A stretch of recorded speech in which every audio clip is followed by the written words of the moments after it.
Eh bien, voilà, nous sommes l'après-midi, vous ne le savez pas parce que, évidemment, vous êtes devant votre télé, devant votre informatique, donc vous ne pouvez pas le savoir. Mais nous sommes l'après-midi, nous sommes à Équitalion, jusqu'à dimanche d'ailleurs, et nous recevons chaque jour des professionnels, alors des professionnels en tout genre, bien sûr. On a reçu un maréchal Ferrand, on a reçu Adamo qui nous a parlé du dressage des chevaux, et puis là, nous allons recevoir Christelle Fréjaville, qui est une artiste équestre, mais pas que ça, elle va nous expliquer ce qu'elle fait, comment ça marche d'être artiste équestre, une des artistes équestres, parce qu'il y en a quelques-uns quand même en France, et voilà, donc vous saurez tout vous aussi si vous voulez devenir artiste équestre. Donc je me tourne vers Christelle. Bonjour Christelle. Être artiste équestre, est-ce que c'est quelque chose qu'on a dans la couenne depuis très très longtemps? Est-ce qu'il faut l'avoir dans la peau, ça? Je pense qu'être artiste équestre, c'est un métier de passionné. Évidemment, il faut l'avoir dans la peau et avoir cette envie-là à la base, mais ça demande aussi énormément de travail pour acquérir des techniques, quelle que soit la discipline qu'on pratique, que ce soit en voltige, en dressage. Ça demande énormément de travail, pas seulement une envie, mais l'envie, il faut qu'elle soit là au départ, évidemment, qu'elle soit très forte même. Alors, on parle de technique, donc ça veut dire qu'il doit y en avoir plusieurs. Et toi, tu fais quoi? Je sais que tu fais du dressage de chevaux et que tu fais du dressage artistique, tu nous en parleras après, mais tu ne fais pas que ça. Alors, c'est quoi tout ce que tu fais? Alors, à la base, moi, je suis cavalière dans le dressage. Je me suis spécialisée dans le dressage artistique. C'est une discipline qui consiste à danser avec son cheval, à mettre en place des chorégraphies sur des musiques, en mélangeant plusieurs techniques de dressage. Ça peut être du dressage très classique, comme le piaffe, le passage, ou des figures inspirées de l'équitation tauromachique, ou inspirées du cirque. Et l'idée est de mettre en place une chorégraphie en fait avec son cheval pour créer une danse sur une musique. Voilà, donc ça c'est ma principale discipline. Et ensuite je travaille aussi avec des artistes de cirque. Donc je pratique aussi les portées acrobatiques et le dressage avec des chiens également. Donc j'aime beaucoup l'idée de mélanger les disciplines artistiques.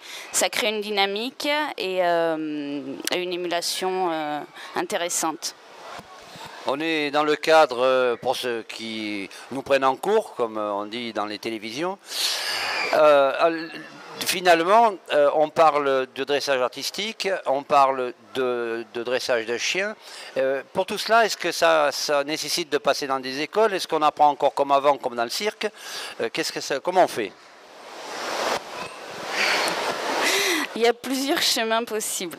Il y a des écoles qui existent pour être artiste équestre. Donc là je vais parler du cheval, puisqu'on est dans un salon du cheval, on ne va pas parler de cirque. Il y en avait une à Tarascon, je ne sais pas si elle est encore ouverte ou pas, elle n'est plus ouverte. L'école de Tarascon, elle formait à plusieurs disciplines, mais l'idée, je pense, plutôt que d'effleurer plusieurs disciplines, c'est de se spécialiser vraiment dans une discipline, que ce soit la voltige cosaque, la voltige de cirque, tout ce qui est travail debout sur le cheval, ou le dressage, pour vraiment atteindre un niveau élevé techniquement, pour pouvoir après travailler sur l'artistique dans nos recherches. Très bien, très très bien. Une question qui se pose souvent en dehors des formations, c'est de savoir comment on travaille, comment on gagne des sous, puisque l'idée c'est de gagner des sous. Alors donc comment on trouve des gens, est-ce qu'on trouve, et comment on trouve des gens pour travailler avec? Et puis, qu'est-ce que c'est payé? Est-ce que c'est bien payé ou est-ce que c'est payé ou comment on fait? Comment ça se passe? Alors, pour trouver des contrats, souvent on commence par des petits spectacles ou des petits numéros.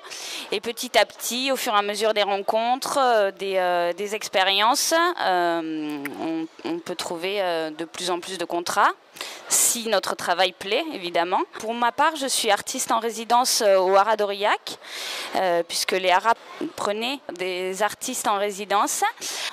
Et en contrepartie, en tout cas pour le haras d'Aurillac, c'est peut-être pas le cas partout, on présente des étapes de notre travail, des répétitions en public quand les agents du haras font visiter le haras.